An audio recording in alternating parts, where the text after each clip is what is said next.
আসসালামু আলাইকুম প্রিয় বন্ধুরা।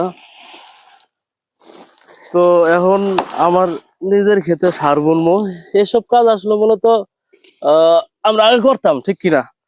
এখন আসলে দেখি পারি কিনা, ঠিক আছে, ভুলে গেছি কিনা। এই ক্ষেতটা মূলত, এদিকে আসো, এই ক্ষেতটা বাকি কেউ নেই না, আমাদের সব ক্ষেত বাকি দেওয়া হয়ে গেছে। হ্যাঁ, তো আসলে এই ক্ষেতটা বাড়ির হাফে, তো এর জন্য বিসমিল্লাহির রহমানির রহিম,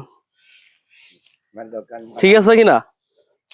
আহ প্রিয় বন্ধুরা, আসলে এগুলা আমাদের বাংলাদেশ কৃষি একটা যোদ্ধা, হ্যাঁ, বাংলাদেশের জন্য খুবই একটা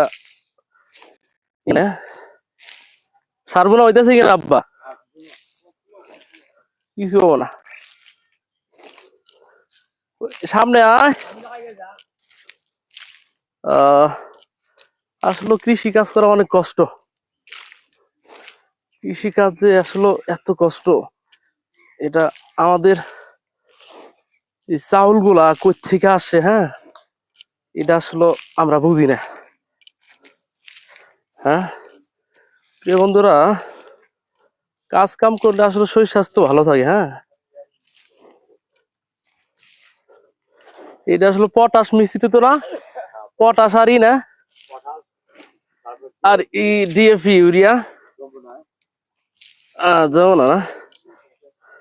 ও মাই গড, আমার তো হাত টাত লাগিয়ে যাইতেছে গা। ও আরে, এদিকে এদিকে আরাম পাম না আমি। আমার হাত লাগিয়ে গেছে গা। ও আরে, আসলে এগুলো অভ্যাস নাই তো, এটা মেন সমস্যা। হ্যাঁ, ধরো।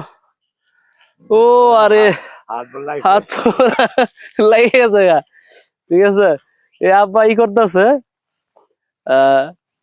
এটা কিছুই মনে হয় না। হ্যাঁ, আর আমি দুই ঘোরানো দিতে পারি না, হাতত লাগে গেছে গা।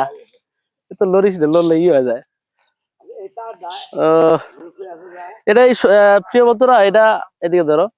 প্রিয় বন্ধুরা, এটা আমরা মানে সরিষা বুনবো। হ্যাঁ, সরিষা, এটা পিছিয়ে গেছে ক্ষেতটা। তো সরিষা, এটা প্রথমত আমরা ই করতেছি, সার দেওয়ার পরে এটা আবার ট্রাক্টর দিয়ে হাল বাবো। হাল বাওয়ার পরে এটা এই যে জার বাটার বা মাজা হইব।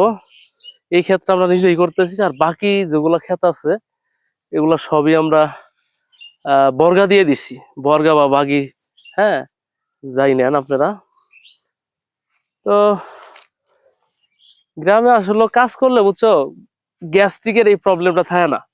আমি ঢাকা মনে করো যে গ্যাস্ট্রিকের জন্য প্রতিদিনই ওষুধ খাই, প্রতিদিনই ওষুধ খাই, তারপরেও মনে করো যে গ্যাস্ট্রিক।